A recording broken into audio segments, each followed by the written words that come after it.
নমস্কাৰ বন্ধু বান্ধৱীসকল জ্ঞানৰ পৰিধি ইউটিউব চেনেললৈ আপোনালোকক স্বাগতম জনাইছো মই প্ৰণৱ খতিৰা আশা কৰিছো আপোনালোক নিশ্চয় ভালে আছে নহয় নে আমি ইতিমধ্যে আলোচনা কৰি আছিলো আসাম এণ্ড ইটস পিপলছ আৰু আজি ইয়াৰ পাৰ্ট 10 ভিডিঅটো লৈ আহিছো যিসকল বন্ধু বান্ধৱী ইয়াৰ আগৰ পাৰ্টসমূহ চোৱা নাই অনুগ্ৰহ কৰি ওপৰত থকা আই বাটনটো ক্লিক কৰি পেলাই আসাম এণ্ড ইটস পিপলৰ প্লেলিষ্টটো পাব আৰু তাত গৈ পেলাই সম্পূৰ্ণ ভিডিঅখিনি চাব পাৰিব আৰু যিসকল বন্ধু বান্ধৱী পোন প্ৰথমবাৰৰ বাবে আমাৰ চেনেলটো চাই আছে বা পোন প্ৰথমবাৰৰ বাবে আমাৰ চেনেলৰ লগত জড়িত হৈছে অনুগ্ৰহ কৰি আমাৰ চেনেলটো সাবস্ক্ৰাইব কৰিব আৰু লগতে বেল আইকনটো প্ৰেছ কৰি ৰাখিব কাৰণ আমি দিয়া ভিডিঅ'সমূহৰ নটিফিকেশ্যন আপোনালোকে পোন প্ৰথমতে পাব পাৰে আৰু ভিডিঅ'সমূহ মিছ নকৰাকৈ চাব পাৰে আৰু ভিডিঅ'সমূহ আপোনালোকে অন্যান্য বন্ধুবৰ্গলৈ শ্বেয়াৰ কৰিব কাৰণ নলেজ যিমানেই শ্বেয়াৰ কৰা যায় সিমানেই দৃঢ় হৈ পৰে বিকজ শ্বেয়াৰিং ইজ কেয়াৰিং আৰু ভিডিঅ'সমূহত অনুগ্ৰহ কৰি লাইক কৰিবই সেয়া আমি জানো নহয় নে তো বন্ধু বান্ধৱীসকল দেৰি নকৰাকৈ আমি ভিডিঅ'টো আৰম্ভ কৰোঁ বলক আজিৰ প্ৰথম প্ৰশ্নটো হৈছে The Ahom entered Assam through which route? আহোমসকলে কোনটো পথেদি অসমত প্ৰৱেশ কৰিছিল অপচনসমূহ দিয়া আছে এ মুৰে পাছ বা মুৰে গিৰিপথ অপচন বি পাটকাই পাছ বা পাটকাই গিৰিপথ অপচন সি ফুংগান পাছ বা ফুংগান গিৰিপথ আৰু অপচন ডি ডিফু পাছ বা ডিফু গিৰিপথ আৰু এই অপচনসমূহৰ ভিতৰত শুদ্ধ উত্তৰটো হৈছে আমি সকলোৱে জানো আৰু সেইটো হৈছে পাটকাই পাছ বা পাটকাই গিৰিপথেদি আহোমসকলে অসমত পদাৰ্পণ কৰিছিল হয়নে আৰু ইয়াৰ পিছৰ প্ৰশ্নটোলৈ আমি আহিছো এতিয়া 2 নম্বৰ প্ৰশ্নটো হৈছে The first Ahom monarch to assume the Hindu title Swarganarayan was Hindu উপাধি স্বৰ্গনাৰায়ণ গ্ৰহণ কৰা প্ৰথম আহোম স্বৰ্গদেউ কোন আৰু অপচনসমূহ হৈছে এ জয়ধ্বজ সিংহ অপচন বি শিৱ সিংহ অপচন সি সুহুংমুং আৰু অপচন ডি প্ৰতাপ সিংহ আৰু ইয়াৰ শুদ্ধ উত্তৰটো হৈছে অপচন সি সুহুংমুঙক কি বুলি কোৱা হয় যে স্বৰ্গনাৰায়ণ অৰ্থাৎ স্বৰ্গনাৰায়ণ উপাধি তেওঁ প্ৰথমতে গ্ৰহণ কৰিছিল আৰু সুহুংমুঙক দিহিঙীয়া ৰজা বুলিও কোৱা হয় কাৰণ তেওঁ দিহিং নদীৰ পাৰত বকতাত ৰাজধানী পাতিছিল খুব গুৰুত্বপূৰ্ণ এইটো মনত ৰাখিব আৰু সুহুংমুঙে কি কৰিছিল প্ৰথম লোকপিয়ল আৰম্ভ কৰিছিল আৰু ইয়াৰ পিছত আমি শিৱসিংহ অপচন বিত শিৱসিংহ আছে আৰু শিৱসিংহই শিৱদৌল তেওঁৰ পত্নী অম্বিকাৰ সহযোগত শিৱদৌল নিৰ্মাণ কৰিছিল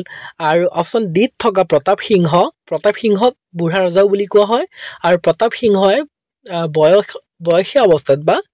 অকণ দেৰিকে ৰজা হৈ পৰিছিল সেয়ে তেওঁক বুঢ়া ৰজা বুলি কোৱা হয়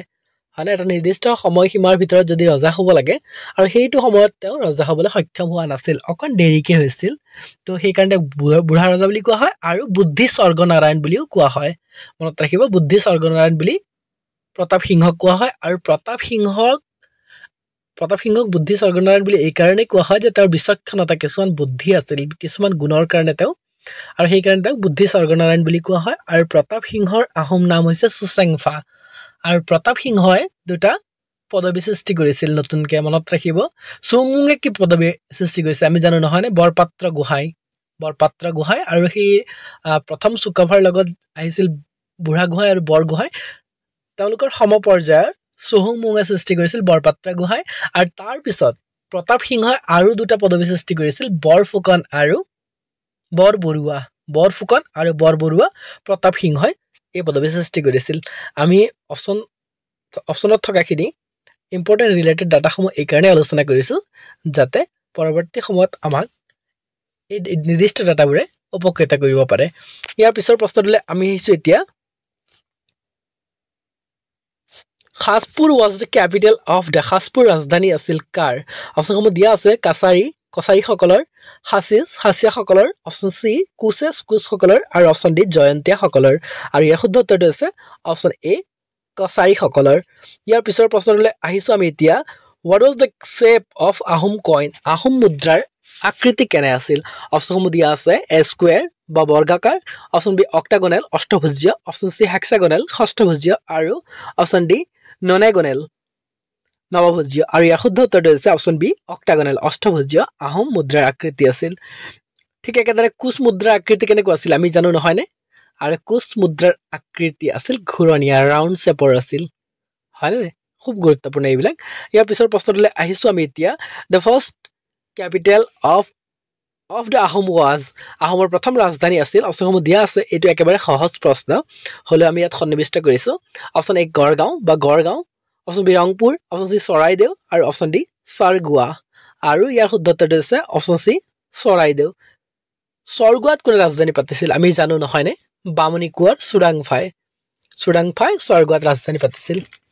তো ইয়াৰ পিছৰ প্ৰশ্নটোলৈ আমি আহিছোঁ এতিয়া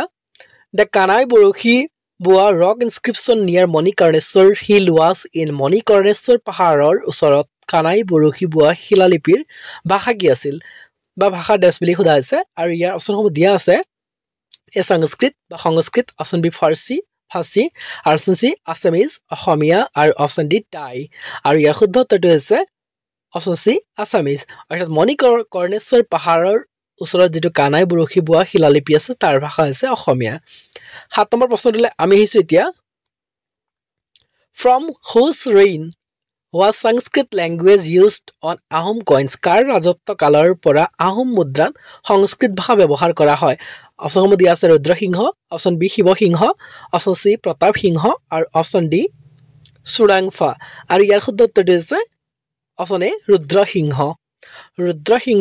ৰুদ্ৰসিংহ কি নিৰ্মাণ কৰিছিল আমি জানো নহয়নে নাম ডাঙৰ শিলৰ সাঁকো আৰু ৰুদ্ৰসিংহৰ আমি জানো তেওঁৰ বিষয়ে ভালকৈ জানো আমি জয়মতী সতী জয়মতীৰ তেওঁৰ পুত্ৰ আছিল আৰু জয়দৌল তেওঁ নিৰ্মাণ কৰিছিল আৰু তেওঁৰ দেউতাকৰ নাম আছিল গদাধৰ সিংহ হয়নে গদাধৰ সিংহ আৰু গদাধৰ সিংহৰ আহোম নাম আছিল সুপাতফা মনত ৰাখিব এইটো খুব গুৰুত্বপূৰ্ণ চুৰাংফাৰ বিষয়ে আমি পৰৱৰ্তী সময়ত আলোচনা কৰিম তেওঁক বামুণী কোঁৱৰ বুলি কোৱা হয় আমি সেইটো জানো নহয়নে কাৰণ বামুণৰ ঘৰত তেওঁ ডাঙৰ দীঘল হৈ পৰিছিল আৰু তেওঁৰ দিনৰ পৰাই আহোম সাম্ৰাজ্যত ব্ৰাহ্মণ ধৰ্মই স্থান লাভ কৰিছিল এইখিনি খুব গুৰুত্বপূৰ্ণ 8 নম্বৰ প্ৰশ্নটোলৈ আহিছোঁ আমি এতিয়া the ট্ৰিয়েটি of Ghiladhari Ghat between Jayadhwaj Singha and Mirjumla was sign on Jayadhwaj Singha আৰু মিৰ্জুমলাৰ মাজত ঘিলাধাৰী ঘাটৰ চুক্তি স্বাক্ষৰিত হয় কেতিয়া আৰু অপশ্যনসমূহ দিয়া আছে 23 জানুৱাৰী 1663 20 নৱেম্বৰ 1662 অপশ্যন চি 14 জানুৱাৰী 1663 আৰু অপশ্যন ডি 15 নৱেম্বৰ 1662 আৰু ইয়াৰ শুদ্ধ উত্তৰটো হৈছে অপশ্যন এ 23 জানুৱাৰী 1663 ঘিলাধাৰী ঘাটৰ চুক্তি স্বাক্ষৰিত হৈ পৰিছিল আৰু জয়ধ্বজ সিংহ আৰু মিৰ্জুমলাৰ মাজত এই চুক্তি স্বাক্ষৰিত হৈছিল আৰু এই সন্ধিৰ চৰ্ত অনুসৰি জয়ধ্বজ সিংহৰ কন্যা হয়নে আমি জানো তেখেত মুছলমানৰ লগত বিবাহ পাশত আবদ্ধ হ'বলগীয়া হৈছিল ঔৰংজেবৰ পুত্ৰ আৰু সেইকাৰণে তেওঁৰ অসমীয়া নাম আছিল ৰমণী গাভৰু আৰু তাৰপিছত তেওঁৰ নতুন নাম হৈ পৰে ৰেহমত বানু বেগম ঠিক আছে ইয়াৰ পিছৰ প্ৰশ্নটোলৈ আহিছোঁ আমি এতিয়া মূলা গাভৰু ডাইড ফাইটিং এগেইনষ্ট কাৰ বিৰুদ্ধে মূলা গাভৰু যুঁজ দি মৃত্যুবৰণ কৰিবলগীয়া হৈছিল আৰু অপশ্যনসমূহ দিয়া আছে option A Turbak option B Mirjumla option C Datchung আৰু অপশ্যন ডি মিৰ্জানাথান আৰু ইয়াৰ শুদ্ধ উত্তৰটো হৈছে অপশ্যন এ তুৰ্বকৰ সৈতে যুদ্ধত অংশগ্ৰহণ কৰি মূলা গাভৰু মৃত্যু হ'বলগীয়া হৈছিল ইয়াত তাৰমানে দেশৰ বিৰুদ্ধে হ'ব লাগিছিল দেশটো নাথাকিলে দেশৰ বিৰুদ্ধে যুঁজ দি মূলা গাভৰুৰ মৃত্যু হৈছিল বুলি সোধা হৈছে প্ৰশ্নটো আৰু তুৰ্বকৰ বিৰুদ্ধে তেওঁ যুদ্ধ অৱতীৰ্ণ হৈছিল আৰু মৃত্যুবৰণ কৰিছিল আৰু যুদ্ধ কিমান চনত হৈছিল সেইটো 1532 চনত ইয়াৰ পিছৰ প্ৰশ্নটোলৈ আহিছোঁ আমি এতিয়া what was the shape of কুচ কইনছ আমি কিছু সময়ৰ আগত এই প্ৰশ্নৰ উত্তৰটো আলোচনাও কৰিলোঁ কুচ মুদ্ৰাৰ আকৃতি কেনে আছিল আৰু অপশ্যনসমূহ দিয়া আছে স্কুৱেৰ অপশ্যন বি ননাগনেল স্কুৱেৰ বৰ্গাকাৰ ননাগনেল নৱভুজীয় আৰু অপশ্যন চি অক্টাগনেল অষ্টভুজীয় আৰু অপশ্যন ডি ৰাউণ্ড বা ঘূৰণীয়া আৰু ইয়াৰ শুদ্ধ উত্তৰটো হৈছে অপশ্যন ডি ৰাউণ্ড বা ঘূৰণীয়া কুচ মুদ্ৰাৰ আকৃতি আছিল ঘূৰণীয়া 11 নম্বৰ প্ৰশ্নটোলৈ আমি আহিছোঁ এতিয়া হুইচ পোষ্ট ৱাজ ক্ৰিয়েটেড বাই চুহুংমুঙে কোনটো পদৰ সৃষ্টি কৰিছিল এই প্ৰশ্নও আমি আলোচনা কৰিলোঁ অলপ আগতে নহয়নে আৰু অপশ্যনসমূহ দিয়া আছে Buragohain option B Borgohain option C Borpatra Gohain আৰু অপশ্যন ডি বৰফুকন আৰু ইয়াৰ শুদ্ধ উত্তৰটো হৈছে অপশ্যন চি বৰপাত্ৰ গোহাঁই আমি আলোচনাও কৰিছিলোঁ যে চুহুংমুঙে এটি পদবী সৃষ্টি কৰিছিল আৰু সেই পদবী আছিল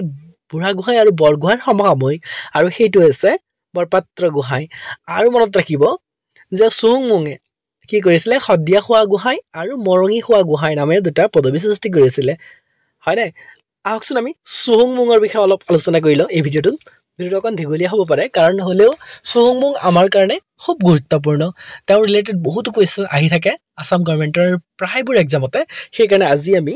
আহকচোন চুহুংমুঙৰ বিষয়ে কেইটামান গুৰুত্বপূৰ্ণ পইণ্ট আলোচনা কৰি লওঁ মনত ৰাখিব যে চুহুংমুঙক দিহিঙীয়া ফৈদৰ কোঁৱৰসকলৰ ভিতৰত সৰ্বশ্ৰেষ্ঠ বুলি কোৱা হয় আৰু তেওঁক দিহিঙীয়া ৰজা বা ওপৰ জনা দিহিঙীয়া ৰজা বুলি কোৱা হয় এইটো খুব গুৰুত্বপূৰ্ণ আৰু তেওঁৰ হিন্দু নাম আছিল স্বৰ্গনাৰায়ণ আমি কুৱেশ্যনতো এইটো আলোচনা কৰিছিলোঁ আৰু তেওঁৰ দিনৰ পৰা ৰাজকীয় কাম কাজত ৰজাসকলে কাগজে পত্ৰই স্বৰ্গদেউ উপাধি ব্যৱহাৰ কৰিবলৈ লৈছিল আৰু তেওঁৰ দিনৰ পৰাই আহোমসকলে যিটো স্বৰ্গদেউ উপাধি লাভ কৰিছিল বা স্বৰ্গদেউ ব্যৱহাৰ কৰে সেই উপাধিটো চুহুংমুঙৰ দিনৰ পৰা ব্যৱহাৰ কৰা হৈছিল আৰু এওঁ বকতাত ৰাজধানী পাতিছিল দিহিং নদীৰ পাৰত বকতাত সেইবাবে তেওঁক কি কোৱা হয় দিহিঙীয়া ৰজা বুলি কোৱা হয় বন্ধু বান্ধৱীসকল আমাৰ ভিডিঅ'সমূহত লাইক কৰিব আমাৰ চেনেলটো ছাবস্ক্ৰাইব কৰিব আৰু বেল আইকনটো প্ৰেছ কৰি ৰাখিবলৈ নাপাহৰিব আমি দিয়া ভিডিঅ'সমূহ পোনপ্ৰথমতে পাব পাৰে আৰু ভিডিঅ'সমূহ মিছ নকৰাকৈ চাব পাৰে আমি আলোচনা কৰিছিলোঁ নহয়নে আৰু স্বৰ্গদেউ চুহুংমুঙে বুঢ়াগোহাঁই আৰু বৰগোহাঁইৰ সমমৰ্যাদাৰে এক নতুন পদবী বৰপাত্ৰ গোহাঁই পদবীৰ সৃষ্টি কৰিছিল আমি অলপ আগতেও আলোচনা কৰিলোঁ একেদৰে যথাক্ৰমে শদিয়া আৰু মৰঙীৰ বাবে শদিয়া খোৱা গোহাঁই আৰু মৰঙী খোৱা গোহাঁই পদবীৰো সৃষ্টি কৰিছিল তেওঁ আৰু এওঁই ৰাজকোঁৱৰসকলক দিহিঙীয়া তুংখুঙীয়া টিপমীয়া চাৰিঙীয়া এই চাৰি ভাগত ভগাই থাপিছিল আৰু এওঁৰ দিনতে কছাৰী ৰাজ্যৰ নগাঁৱৰ অংশ আৰু চুতীয়া ৰাজ্য আহোম ৰাজ্যৰ ভিতৰত হৈ পৰিছিল আৰু 1532 চনত বংগৰ সেনাপতি তুৰ্বকৰ নেতৃত্বত মুছলমান সৈন্যই অসম আক্ৰমণ কৰিছিল আৰু এই যুদ্ধত হয়নে শিঙৰিগড়ত ফাচেংমুং বৰগোহাঁইকে ধৰি 8জন সেনাপতি নিহত হৈ পৰিছিল আৰু ভৰলীৰ পাৰত ফাচেংমুং বৰগোহাঁইৰ পত্নী মূলা গাভৰু ৰণত পৰে আমি গম পালোঁ নে ফাচেংমুং বৰগোহাঁইৰ পত্নীৰ নাম কি আছিল মূলা গাভৰু হয় নাই আৰু ইয়াৰ পিছত সেই ঠাইতে কনচেং বৰপাত্ৰ গোহাঁইৰ হাতত তুৰ্বক নিহত হোৱাত মুছলমান সৈন্যৰ পৰাজয় ঘটে আমি গম পালোঁ যে কনচেং আছিল বৰপাত্ৰ গোহাঁই হয়নে আৰু তেওঁ মুছলমান তুৰ্বকক তেওঁ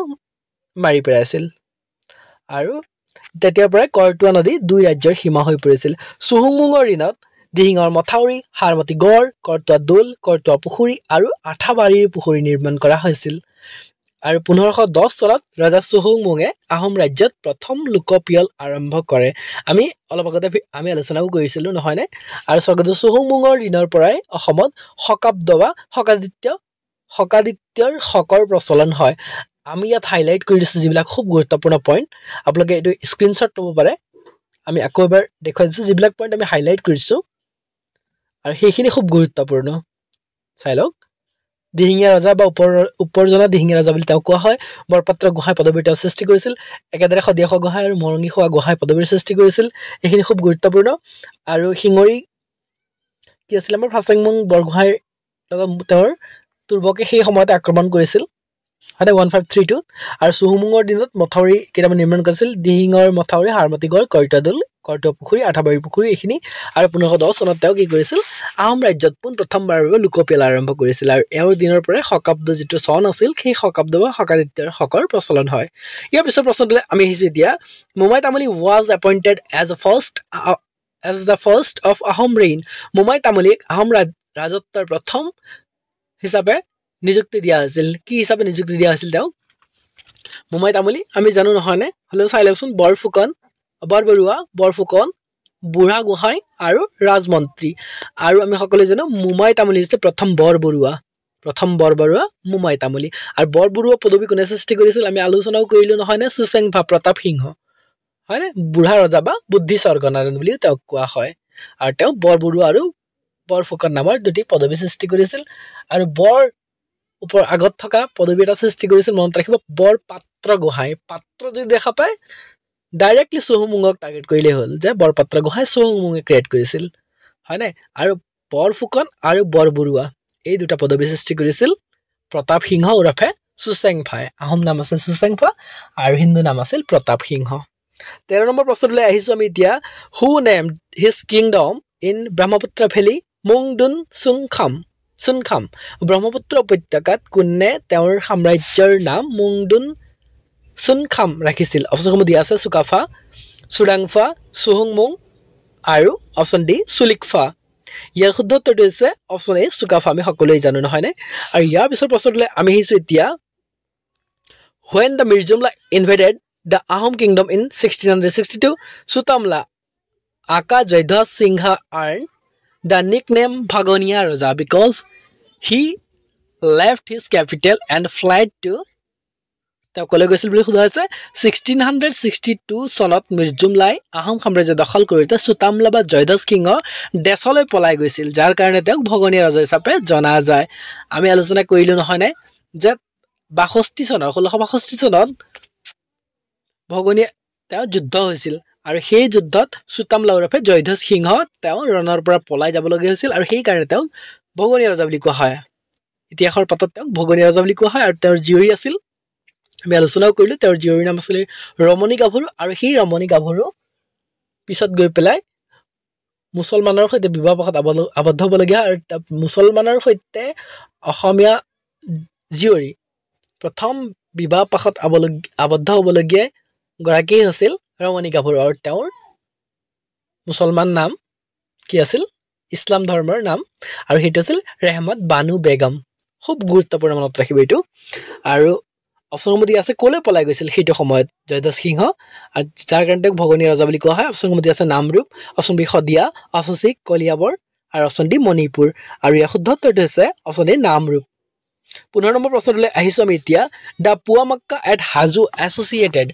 উইথ হাজোৰ পুৱামক্কাৰ নাম জড়িত হৈ আছে ডেছৰ লগত অপশ্যনসমূহ দিয়া আছে এ মিৰ্জুমলা অপশ্যন বি ঘিয়াছুদ্দিন আউলিয়া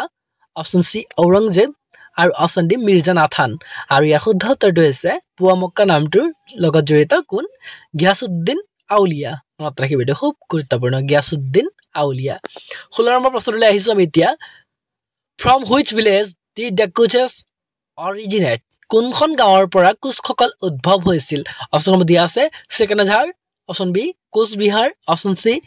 খুণ্টাঘাট আৰু অপশ্যন ডি মঙলদৈ আৰু ইয়াৰ শুদ্ধ উত্তৰটো হৈছে অপশ্যন এ চিকনাঝাৰ বা চিকনঝাৰ 17 নম্বৰ প্ৰশ্নটোলৈ আমি আহিছোঁ এতিয়া the Ahom first use the চাকা এৰা ডিউৰিং দ্য ৰেইন অফ ডেছ আহোমে প্ৰথম শকাব্দ ব্যৱহাৰ কৰে ডেছৰ শাসনকালত বা কাৰ শাসনকালত আৰু আমি মনত ৰাখিব শিতানত এইটো আলোচনাও কৰিলোঁ নহয়নে আৰু অপশ্যন দিয়া আছে চুকাফা অপশ্যন বি চুহুংমুং অপশ্যন চি সুবিনফা আৰু অপশ্যন ডি প্ৰতাপ সিংহ আৰু ইয়াৰ শুদ্ধ উত্তৰটো হৈছে অপশ্যন বি চুহুংমুঙৰ দিনত শকাব্দৰ ব্যৱহাৰ হয় শকাব্দ চনৰ ইয়াৰ পিছৰ প্ৰশ্নটোলৈ আমি আহিছোঁ এতিয়া the first Assamese who fought against British was ইংৰাজৰ বিৰুদ্ধে যুঁজ দিয়া প্ৰথম অসমীয়া কোন আছিল অপশ্যনসমূহ দিয়া আছে এ মণিৰাম দেৱান অপশ্যন বি গোমধৰ কোঁৱৰ আৰু অপশ্যন চি পিয়লি ফুকন আৰু অপশ্যন ডি কুশল কোঁৱৰ ইয়াৰ শুদ্ধ উত্তৰটো হৈছে অপশ্যন বি গোমধৰ কোঁৱৰ ইয়াৰ পিছৰ প্ৰশ্নটোলৈ আহিছোঁ আমি 18 নম্বৰ প্ৰশ্ন শ্ৰীমন্ত শংকৰদেৱা ৱাজ বৰ্ণ ইন শ্ৰীমন্ত শংকৰদেৱৰ জন্ম হৈছিল আমি সকলোৱে জানো অপশ্যন দিয়া আছে 1339 অপশ্যন বি 1449 অপশ্যন বি 1559 আৰু অপশ্যন ডি 1669 আৰু ইয়াৰ শুদ্ধ উত্তৰটো হৈছে 1449 আমি সকলোৱে জানো আৰু আমি শংকৰদেৱৰ বিষয়ে সকলোৱে জানো নহয়নে সেইকাৰণে আমি আলোচনাও কৰা নাই এতিয়া ইয়াৰ পিছৰ প্ৰশ্নটোলৈ আহিছোঁ আমি এতিয়া 19 নম্বৰ প্ৰশ্ন দ্য আহোম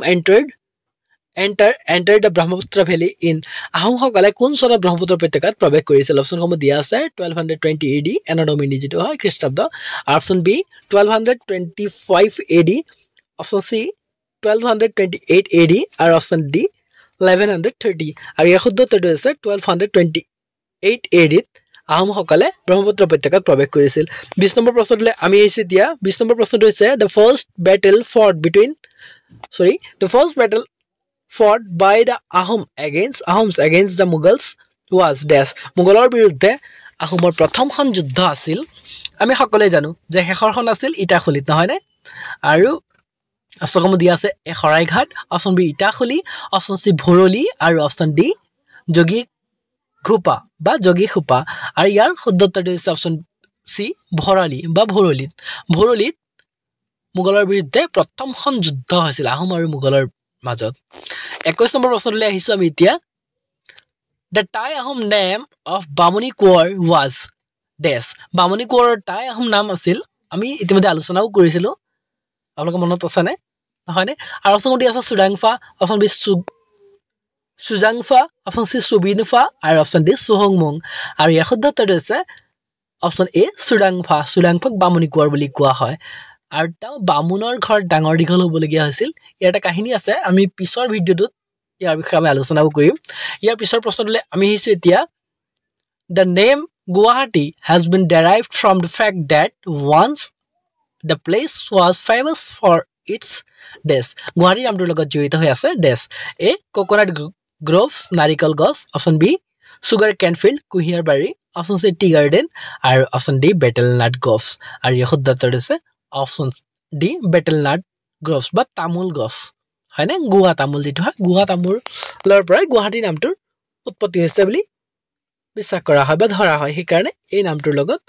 বেটেল নাটটো জড়িত হয়নে তামোল গছ শেষত মৰমৰ বন্ধু-বান্ধৱীলৈ ভিডিঅটো সম্পূৰ্ণকৈ চোৱাৰ বাবে অশেষ ধন্যবাদ জ্ঞাপন কৰিলো আৰু যিসকল বন্ধু-বান্ধৱী এতিয়াও আমাৰ চেনেলটো সাবস্ক্ৰাইব কৰা নাই অনুগ্ৰহ কৰি চেনেলটো সাবস্ক্ৰাইব কৰিব বুলি আশা ৰাখিলো ভালদৰে থাকক থ্যাংক ইউ জয় অসম